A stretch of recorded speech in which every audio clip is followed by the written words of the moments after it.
Las opiniones expresadas en este programa no representan necesariamente las de la estación.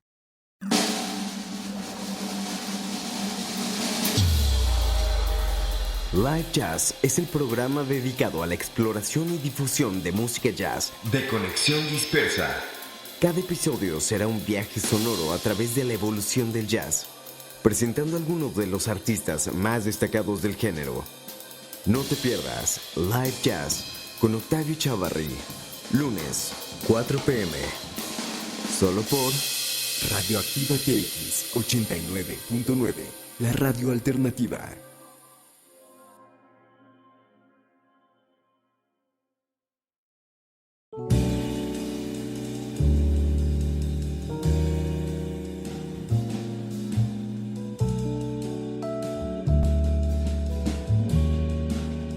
Conexión Dispersa.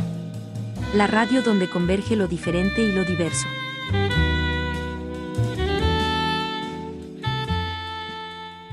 Ok, todos, one, two, three. A ver, deja checar ahora mi bataca. Oh, ya, no.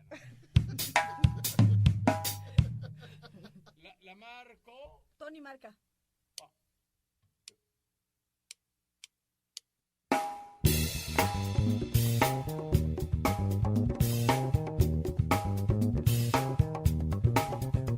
Es por amor que al mundo yo le hago frente. Y por amor, si caigo me levanto siempre. Y al costado del camino veo ángeles caídos. Al costado del camino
talk to me, I don't cruise, ha ha ha.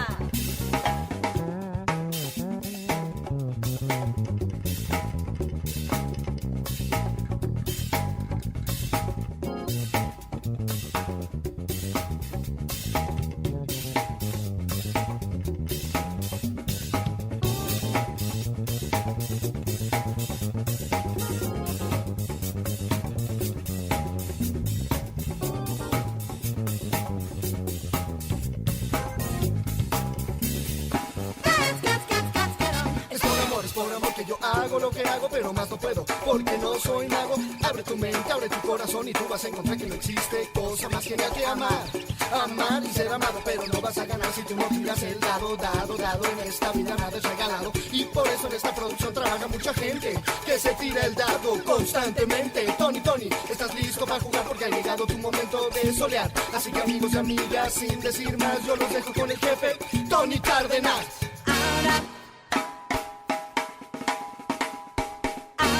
Bring the funk, Tony.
¿Qué tal? Buenas noches, bienvenidos sean todos los amigos que nos escuchan a través de Radioactiva TX 89.9 y Conexión Dispersa. Esto es Live Jazz, soy Octavio Chávarri y como siempre es un gusto enorme el saludarles. Me acompaña Israel Rodríguez en la producción y en los controles, y hoy iniciamos con un tema de Viaje de Mar, el segundo disco de Iraida Noriega, y es una muy exquisita mezcla de dos temas. Se titula Amor de Pollo, y es la mezcla de un tema del grupo argentino Hit, Es por Amor, y Chicken, de Jaco Pastorius, con la ayuda de su hermano en el rap. Es un muy buen tema, un tema muy prendido, y nos sirve para iniciar a tambor batiente este Live Jazz, que hoy tiene como invitado a un personaje muy especial y muy importante. Resulta que es muy común que algunos músicos de otros estilos musicales varios, cuando alcanzan alguna madurez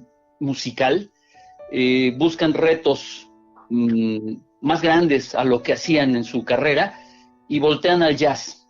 Eso mismo pasó con nuestro invitado. A él yo lo empecé a leer hace muchos años, como 40, cuando escribía de rock en una revista que se llamaba Conecte. Después, leer su trabajo como columnista y crítico de jazz en diversos medios se ha hecho indispensable. Es un gusto saludar a Antonio Malacara. Antonio, ¿cómo estás? Bien. Muchas gracias. Aquí, dándole. Trabajando sin parar, ¿no? Pues sí. Como tengo la fortuna de trabajar en casa, pues entonces estamos trabajando mañana, tarde, noche y madrugada, y descansando también mañana, tarde, noche y madrugada. Entonces, hay lapsos. Ahorita, pues, respondiendo a tu llamada y agradeciendo que me hayas tomado en cuenta. Ya hacía tiempo, Antonio, que nos debíamos esta plática. Tú eres un hombre de retos. Pareciera que hay gente a la que le gusta complicarse la vida, y a lo largo de este programa vamos a estar explicando el por qué. Y el primer reto que te pusiste y la primera complicación que te pusiste fue pasarte del rock al jazz. En aquellos tiempos había sonido, había Conecte y quizá banda rockera, y era difícil encontrar medios para escribir de rock, pero de jazz, bueno, eso era casi imposible. ¿Qué te lleva a dedicarte a escribir de jazz? Bueno, siempre me ha gustado el jazz desde niño. Yo escuchaba los discos que ponía mi papá de jazz, aunque sí, era difícil, ¿no? Era difícil encontrar espacios, pero de hecho no empecé en Conecte, empecé en una revista que se llamó México Canta. Ajá, sí. Y ahí el primer reto en realidad fue, yo pedí chamba para hacer cosas de rock, porque era una revista de rock. Originalmente México Canta traía de todo, por eso el nombre de México Canta, pero después Víctor Roura la convirtió en una revista exclusiva de rock, aunque anunciaban ahí a presentaban a Marta Ruanova como la directora. Entonces yo le mandé una carta a Marta Ruanova, todavía se usaban las cartas, explicándole por qué quería yo escribir, y Marta me citó, me dio chance de escribir. Después Víctor Roura, bueno, primero Marta me dijo, pero ya tenemos a mucha gente que escribe de rock, dice, todos escriben de rock aquí, dice, ¿podrías hacer algo de folk? Y le dije, pues es que ya he visto que también escriben de folk, que es primo hermano del rock. Le digo, ¿por qué no mejor hago algo de nuevo canto? En aquel entonces se le llamaba nuevo canto a la música, a la trova y otra música de protesta y todo esto. Entonces Marta Ruanova me dijo, órale, estupenda idea. Y ese fue el primer reto en realidad. Yo ya escuchaba algo de todo eso en las islas de Ciudad Universitaria y en las islas del CCH Vallejo se escuchaba, bueno, había cuates que escuchaban mucho esa música. Mis amigos izquierdosos eran expertos en toda esa música. Entonces yo tenía idea, pero ahí tuve que aventarme un clavado de lleno y empezar a averiguar bien a bien quién era Amparo Ochoa, qué discos tenía, los folcloristas, Óscar Chávez, Atahualpa Yupanqui, Daniel Biglietti, Alfredo Citarrosa, todo ese rollo. Ese fue el primer reto. Y poquito después, ya Víctor Roura me dio chance de escribir también de rock. Mi primer artículo de rock fue sobre el grupo Cactus, que era un grupo estupendo de aquellos años 70. Bueno, pues México Canta, yo me acuerdo cómo les gustaba Bobby Sherman y David Cassidy en esa revista. Yo me acuerdo que llegué a ver algunas publicaciones. Cuando era la revista grande, no creo, cuando era la revista pequeña. Sí, cuando era la revista pequeña. Y después te leí muchísimo en Conecte, pero bueno, te pasas al jazz. ¿En qué momento es que empiezas a escribir de jazz? Desde Conecte, no recuerdo exactamente cuándo, pero llevé una nota de Art Ensemble of Chicago, de un concierto que dieron en el Auditorio Nacional. Ajá. Después escribí en 2 o 3 ocasiones de Henry West, Ana Ruiz. Henry West, que a pesar del nombre es un saxofonista mexicano. Ajá. Que entonces estaba casado con Ana Ruiz y traían a Robert Mann en la batería y así se presentaban. Era un grupo de free jazz, rarísimo en aquel entonces que se hiciera free jazz en México, pero Henry lo hacía pues. Y después, gracias a Henry, pude yo adentrarme mucho más en todo ese rollo que distaba enormemente de lo que yo escuchaba de niño con mi papá, ¿no? Mi papá oía jazz clásico, jazz tradicional. De hecho, cuando yo le puse algo de bebop, deja tú el free jazz, cuando le puse algo de bebop, mi papá no lo dudó ni medio segundo, me dijo, eso no es jazz. Y le dije, ¿cómo no? Le digo, si es jazz. Dice, no, eso no es jazz, son pendejadas.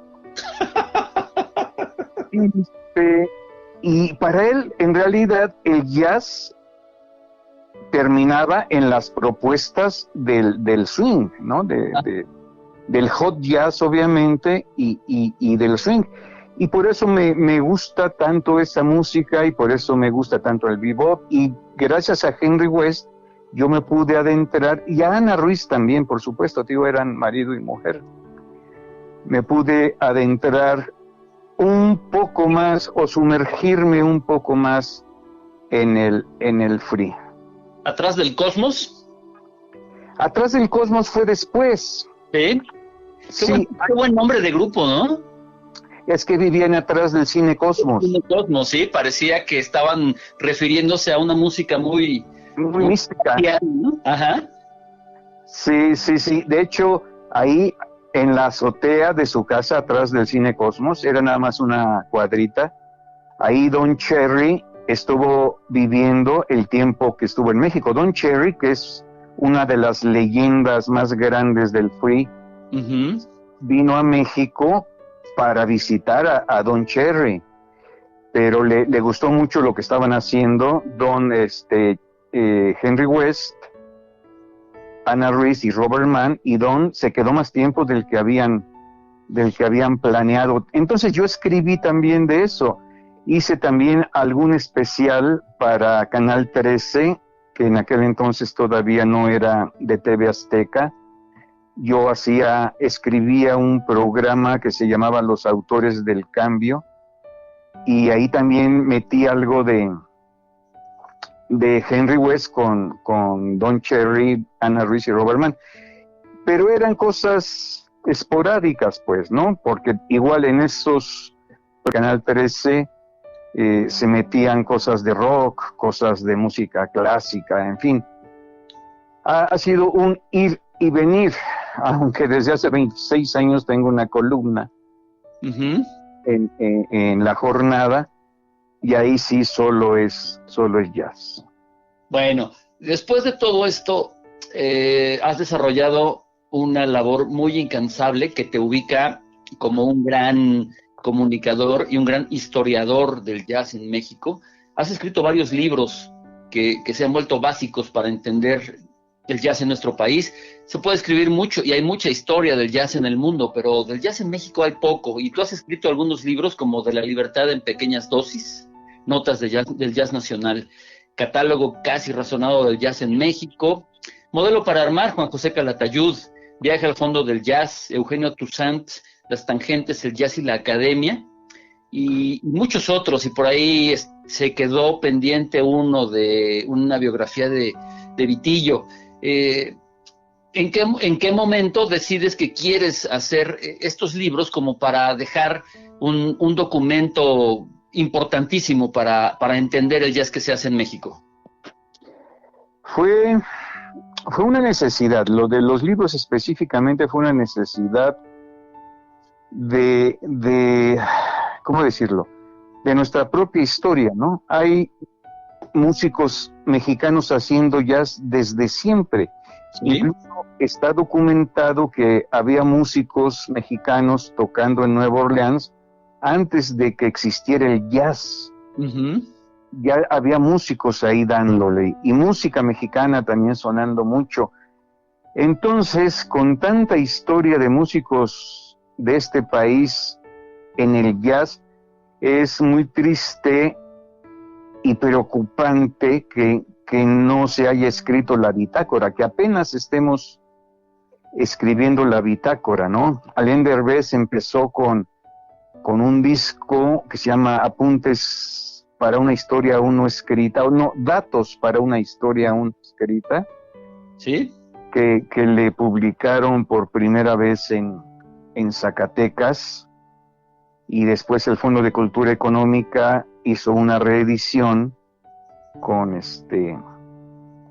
algunos agregados que hizo el propio Derbez. Pero como Derbez es hiperactivo, hipertrabajador, entonces, además de hacer eso, escribe poesía, escribe novela, hace mucho radio, toca, tiene diferentes grupos con los que toca el sax soprano, a veces el acordeón, anda activo todo el tiempo, también como productor. Los martes forra botones, en fin, es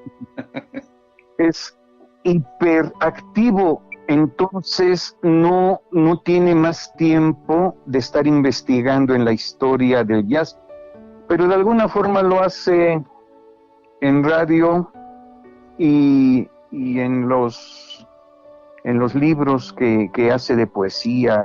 Tiene algunos textos ahí de literatura y jazz. Pero el punto es que la gente que sabe de jazz en México, que es muchísima, muchísima,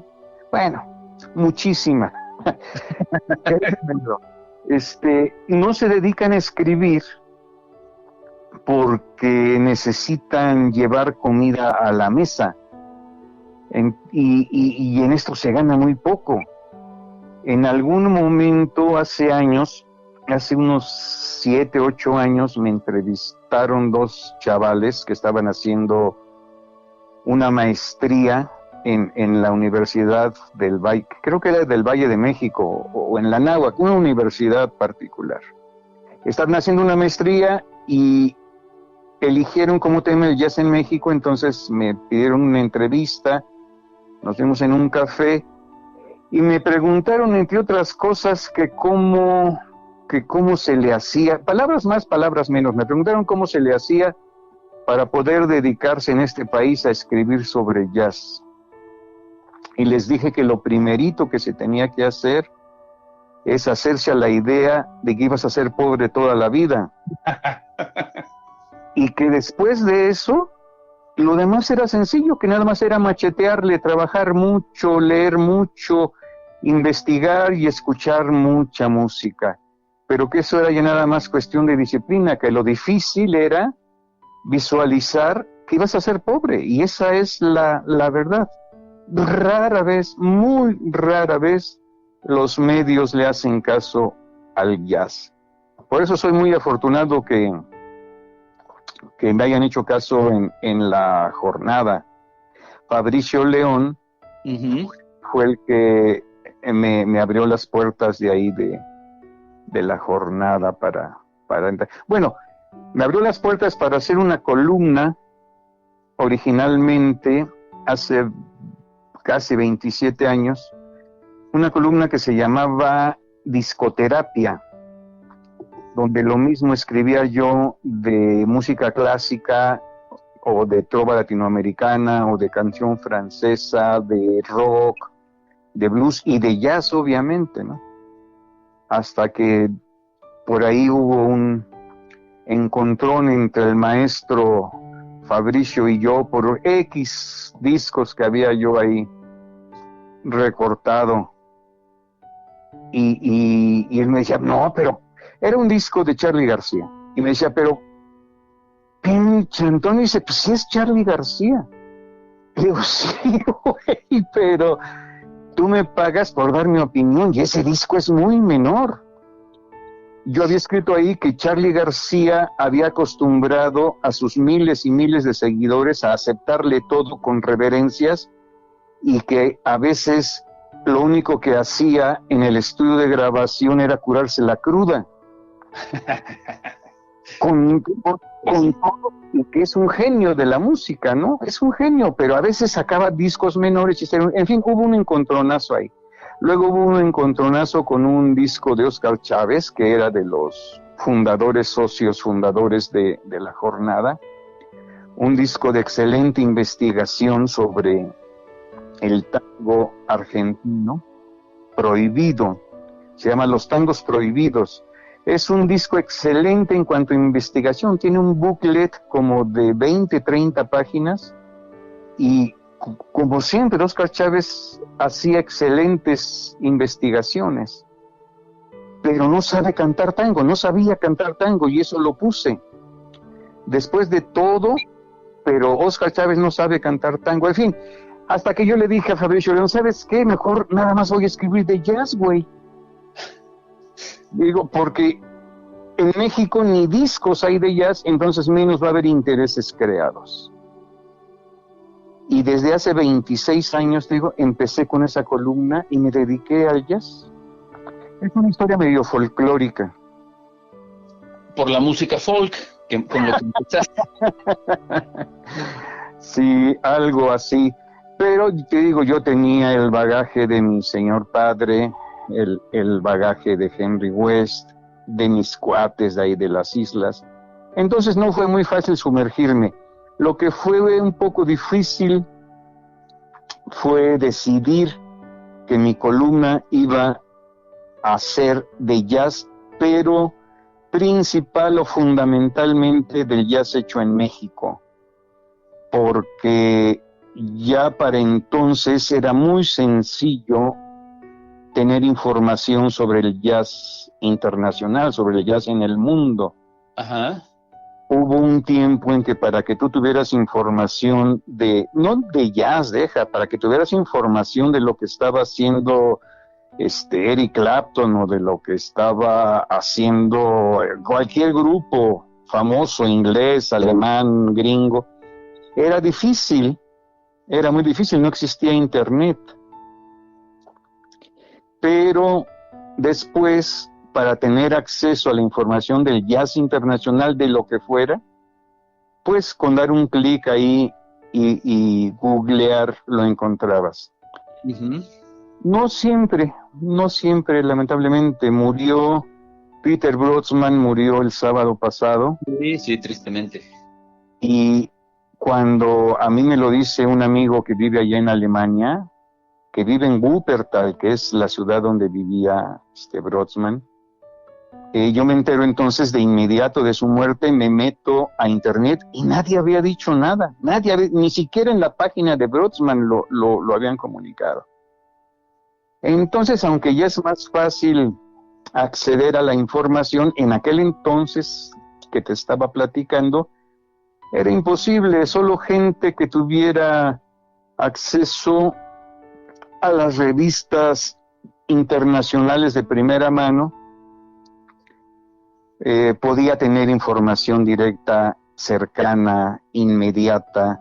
Si no, tenías que esperar a que llegaran revistas a Sanborns o a la librería de inglesa, en fin, lugares muy específicos donde llegaban algunas revistas retardadas, por supuesto. Bueno, José Agustín, el papá de José Agustín, era un cuate que viajaba mucho y le traía revistas todo el tiempo. Entonces, si te acercabas un poquito con el Agustín, ahí también tenías información.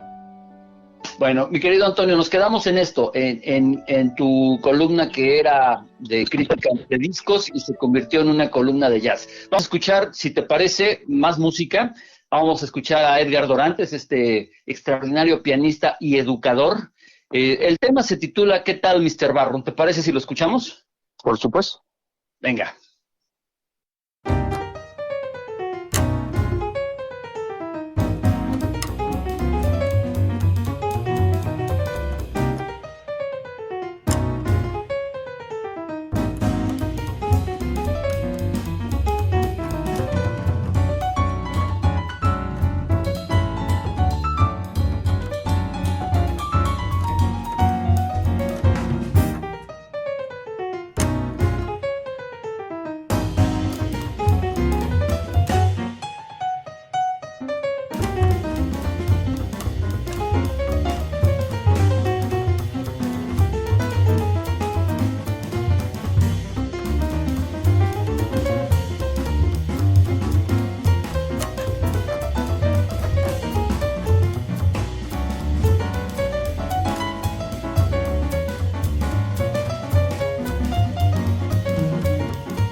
Hemos escuchado ¿Qué tal Mr. Barron? Un tema dedicado al gran Kenny Barron, obra de Edgar Dorantes. Estamos platicando con Antonio Malacara. Saludos a toda la gente que nos escucha en Radio TX 89.9 y a través de Conexión Dispersa. Antonio Malacara nos estaba platicando de una columna que pasó de ser una columna de reseña de discos a una columna de jazz, y nos decía que era muy difícil tener acceso a los medios. Oye, Antonio, pero igual de difícil era tener acceso a las editoriales, a las editoras, ¿no? Estas que se encargan de comercializar los libros. Hoy, seguramente, después de tantos libros que has hecho y de un trabajo, pues, muy importante, será menos complicado. Después de tantos libros, ahora hablábamos que eres un hombre de retos. Te has echado encima otro reto que me parece muy excitante, me parece una cosa muy, muy importante, verdaderamente importante, y es la enciclopedia fonográfica Atlas del Jazz en México. Platícanos, has lanzado ya 2 volúmenes de esta enciclopedia, y están ahí cocinándose otros más. Seguramente no serán suficientes para tener toda la historia fonográfica de este género en nuestro país, pero alguien tenía que tomar la batuta, alguien tenía que trazar el camino, y tú lo has hecho. Platícanos de este importantísimo proyecto. Bueno, mira, en realidad todo inicia con el Atlas del Jazz en México, que es un libro donde se muestro y demuestro que el jazz en México existe, está presente en los 32 estados, bueno, en los 31 estados y lo que era el Distrito Federal. Uh-huh. Porque no me lo creían, incluso... Era una agenda importantísima eso que hiciste, ¿no? Como un directorio importantísimo. Sí, pero para que no se quede... La idea o el propósito original era demostrarle a la gente, a los medios, a las autoridades, que el jazz está absolutamente en todas partes, pero no solo, para que no solo quedara en un directorio,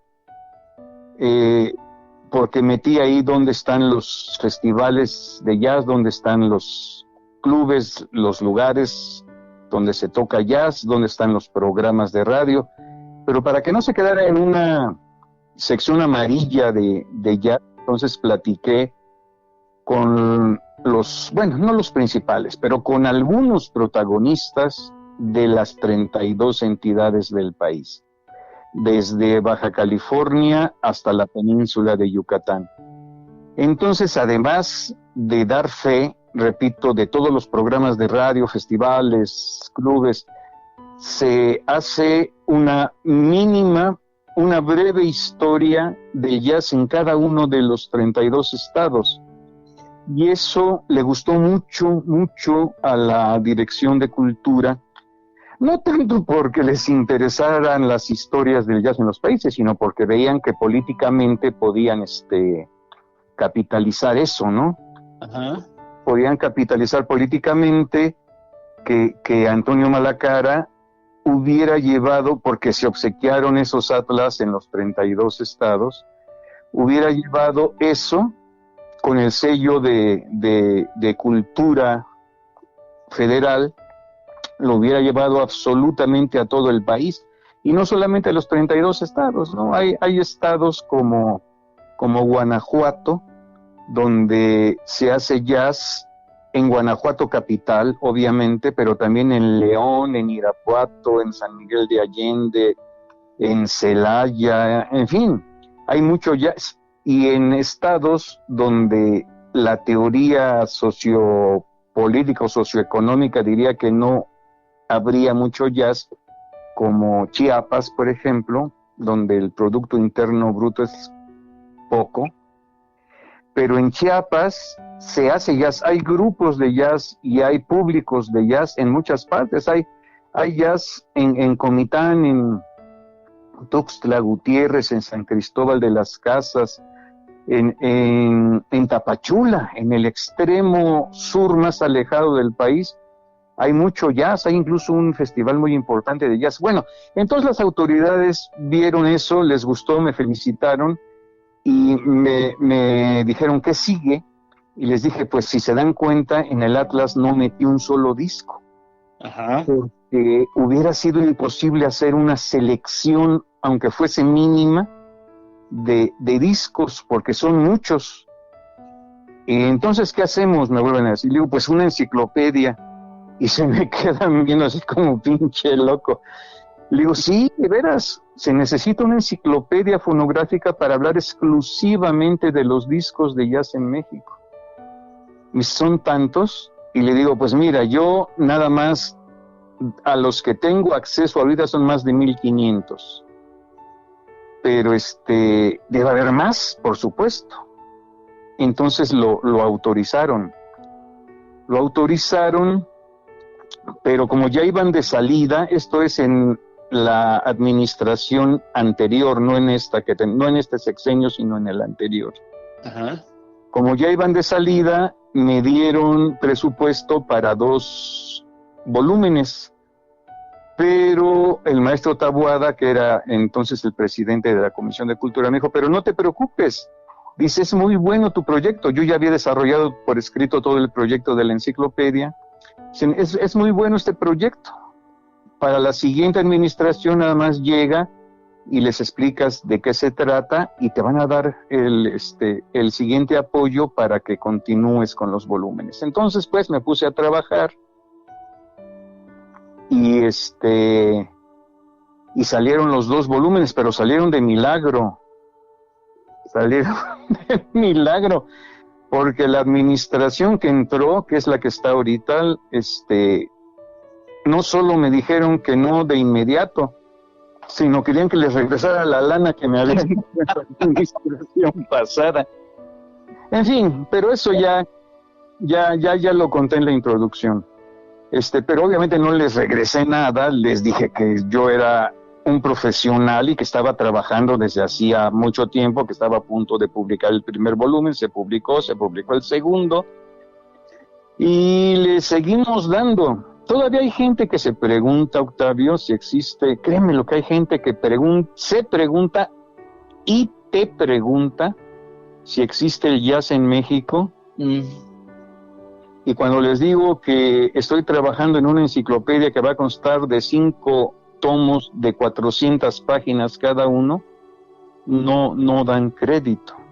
No dan crédito, pero ahí estamos de aferrados, de los necios será el reino de lo cierto. Y bueno, tenemos dos volúmenes. El primero salió ¿hace cuánto, Antonio? Salió hace 3 años y el segundo salió hace 2 años. Correcto. El primer volumen va de la A a la... ¿Te acuerdas a qué letra llega? A la E. ¿Y luego? De la F a la J. Pero no nos alcanzó para la J, para toda la J, pues. El volumen 3 va a empezar con Juanjo Gómez. Ah, bien. Oye, pero además hay que explicar que esto no es nada más una recopilación de portadas y de títulos. Es una enciclopedia que incluye a los músicos que participan en cada una de estas producciones, la discográfica que lo editó, si existe, en qué formato existe, pero además hay un texto que ilustra cada una de estas producciones. Sí, son textos que de diferentes maneras contextualizan a cada uno de los discos. A veces es con entrevistas que hago a los directores o a los protagonistas de cada disco. No a todos, obviamente, ya no todos estaban en el planeta, pero entonces saco un fragmento del texto que pudiera ver en el disco, o alguna nota periodística que ande por ahí. En fin, es un trabajo, es una investigación documental muy amplia y una investigación de campo también muy, muy amplia, y luchando ahí contra la desmemoria del país, pero también contra la desmemoria de los músicos. hay unos músicos excelentes y su memoria es inversamente proporcional a su talento artístico, porque luego ahí les tienes que andar corrigiendo la plana de los datos de sus propios discos. Sí, Pero, me imagino. Es muy divertido. Oye, Antonio, este es un trabajo, además de que ha requerido de mucha pasión, pues también de mucho amor. ¿Cuántos años llevas invertidos en este proyecto? No pudiera contabilizarse así linealmente, porque de alguna manera, pues los 26 años que tengo con la columna, casi 26, estoy por cumplir 26 años con una columna de jazz en La Jornada, pues he estado recopilando información. Uh-huh. He estado teniendo la recopilación no solo de información, sino de discos, de cassettes. Entonces, pues es todo eso, nada más acumular físicamente y empezar a escudriñar. Lo que sucede es que cuando ya decidí hacer la enciclopedia, entonces saqué la lupa para buscar discos en todas partes. Yo antes que viajaba a los diferentes lugares del país, he viajado absolutamente por todo el país, y así como antes de que existieran los celulares, la gente llegaba y preguntaba dónde había un teléfono, yo llegaba y preguntaba dónde hay un grupo de jazz o dónde hay un músico de jazz. Entonces me jactaba ingenuamente de que yo conocía a los jazzistas de todo el país, pero te digo que ya cuando saqué la lupa, no hombre, ¿cuál? Sí, no. No, todavía a estas alturas de 2023 sigo descubriendo grupos, créeme. Lo que sucede es que los jazzistas, algunos jazzistas, hacen su música para ellos, es muy válido, Uh-huh. pero les vale sorbete que la conozcan en otra ciudad, en otro estado, mucho menos en todo el país, o que un pinche periodista se acerque. No, ellos hacen su música, a veces la graban, otros no, otros definitivamente, como el maestro Francisco Telles lo dijo en algún momento, que el jazz era para estar en vivo, no para hacer discos. Híjole. Aunque en el volumen 2 incluyo a Francisco Telles con algunos discos que grabó con diferentes músicos. Él compone todo el tiempo absolutamente, entonces diferentes músicos y diferentes grupos tenían su gran parte de su producción y se hicieron varios discos sin portada. Pero bueno, es muchísimo, habría que platicar durante mucho tiempo, maestro. Sin duda. Vamos con más música, Antonio, para cerrar con este programa, para saber dónde se pueden conseguir tus libros y qué es lo que viene, el volumen número 3. Pero antes vamos a escuchar esto que tú nos sugeriste, porque hay algo de lo que nos quieres platicar. Se titula Solace, es Scott Joplin, y de regreso Antonio nos va a decir por qué nos ha invitado este tema.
Solaris Scott Joplin, un tema que Antonio Malacara, nuestro invitado de esta noche, nos ha sugerido por una razón muy especial. A ver, Antonio, ¿de qué se trata? Cuéntanos.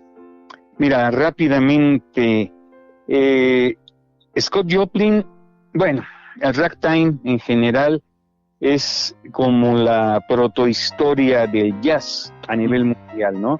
Sí. Y en México nadie se preocupa por tocarlo, al menos no en público. Hace mucho tiempo había por ahí un pianista que tenía un club de jazz hace años. No recuerdo el nombre de Scott Joplin.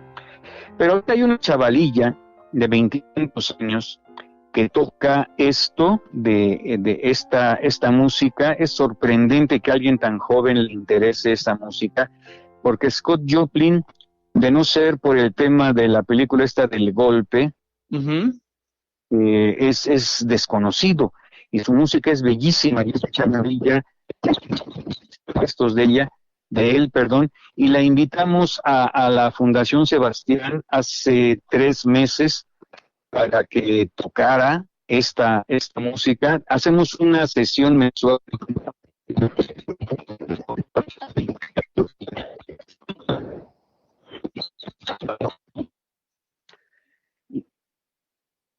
Bueno. Ya te oímos. A ver, nos platicabas, tuvimos un problema con la comunicación, nos platicabas que esta intérprete estuvo en la Fundación Sebastián.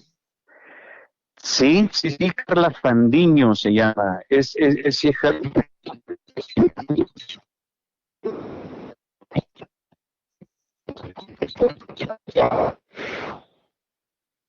Estamos teniendo problemas con la comunicación.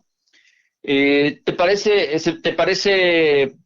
Israel, si ponemos el siguiente tema en lo que recuperamos la comunicación con Antonio?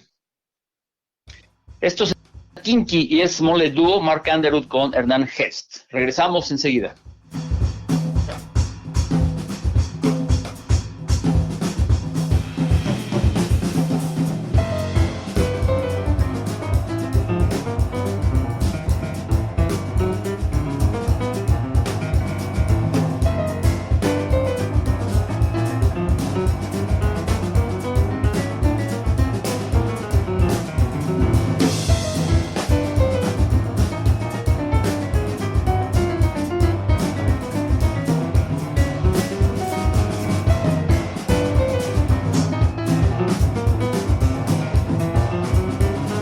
Bueno, hemos recuperado a Antonio Malacara, que nos platicaba de esta niña Fandiño y de su presentación en la Fundación Sebastián.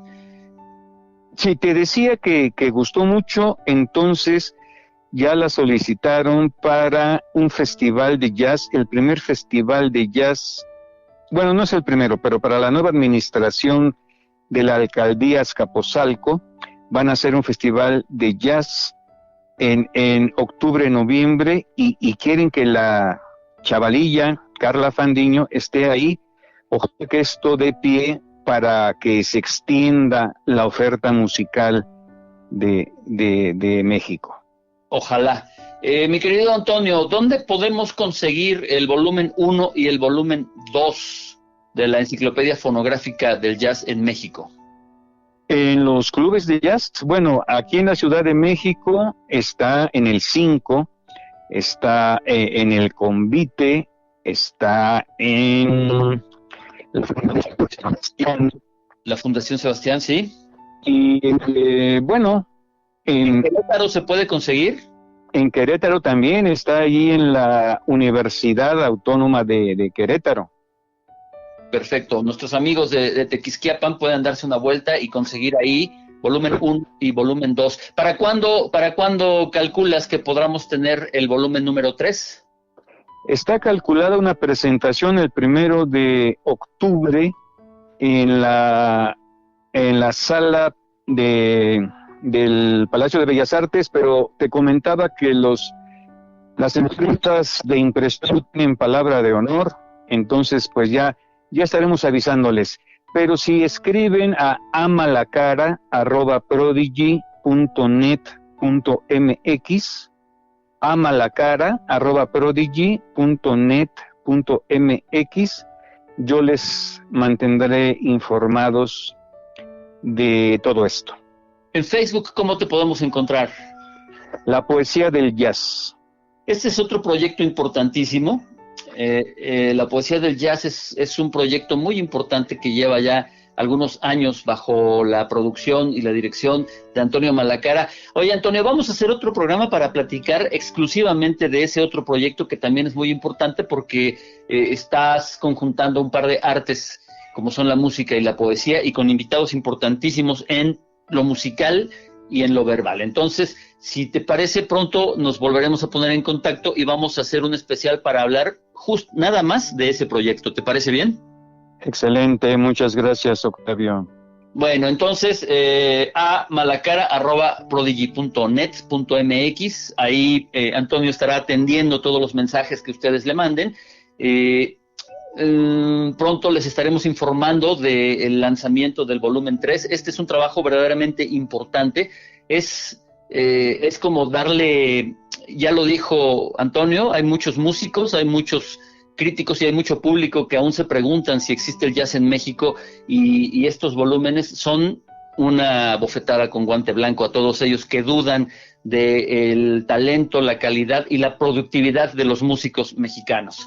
Normalmente, Antonio, cuando despedimos este programa, hago un ejercicio con mis invitados. Te voy a decir 2 nombres y tú me vas a decir en este momento a quién quisieras oír, a quién quisieras escuchar, a quién quisieras leer o con quién quisieras platicar. No quién es más importante, no nada. Nada más te voy a decir 2 nombres y tú me vas a decir el nombre del que tú quisieras en este momento escuchar, leer o con quién platicar. ¿Te parece? Bueno, de pronto te oímos medio mal, pero a ver, Albert Ayler o Ornette Coleman. Es Ayler. Perfecto. Scott Joplin o Jelly Roll Morton. No, Scott Joplin, sin duda. King Oliver o Louis Armstrong.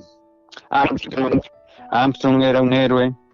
Perfecto. Vámonos, tú que eres todo un historiador. Alejandro Corona o Heberto Castillo. Ay, Dios mío, eso es difícil. Alejandro Corona. Pablito Jaimes o Mario Patrón. Mario Patrón.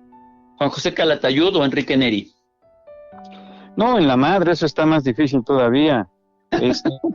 Enrique Neri. Popo Sánchez o Kennedy Noriega. Popo Sánchez. Vámonos a la otra parte, a la parte escrita. Ted Gioia o Nat Hentoff. Don Morgenstern o Gary Giddens. Sí sabes que yo ya tengo 2 libros en español, ¿verdad? Editados en México. Están editados en español, sí. Okay. Morgenstern o Gary Giddens. Giddens. Correcto. Downbeat o Jazz Times. Downbeat. Bueno, nos vamos a México. Fernando García Olmedo o Juan López Moctezuma. Andaban en canales totalmente diferentes, ¿no? Ahí los 2. Sí. Pero ¿a quién, en este momento, a quién? De pronto no te escuchamos, ¿nos puedes repetir? López Moctezuma. Perfecto. Otros que estaban en canales diferentes, pero bueno, ¿Roberto Morales o Germán Palomares? Y finalmente, ¿Sergio Monsalvo o Javier Quirarte? Monsalvo ya anda en Europa. Quirarte. Perfecto. Ha sido Antonio Malacara, y no lo digo porque esté acompañándonos esta noche, nos está haciendo el honor de estar con nosotros.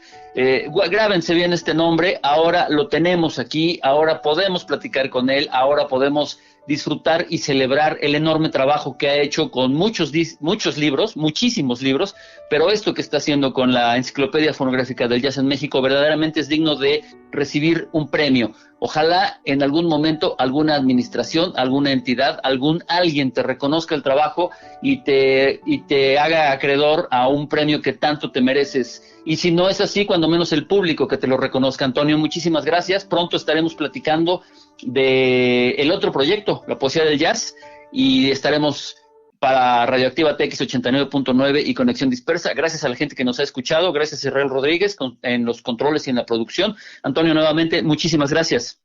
Gracias a ti, gracias Israel.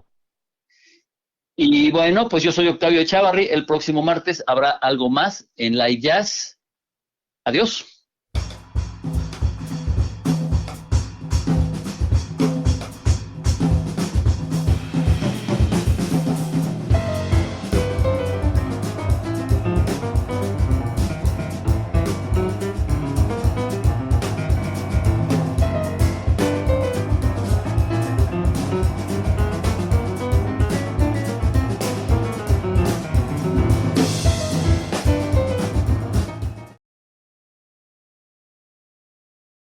Esto fue una producción de Radioactiva TX y Conexión Dispersa, Live Jazz con Octavio Echavarri, lunes 16 horas 89.9 FM, martes 21 horas Conexión Dispersa en Spreaker.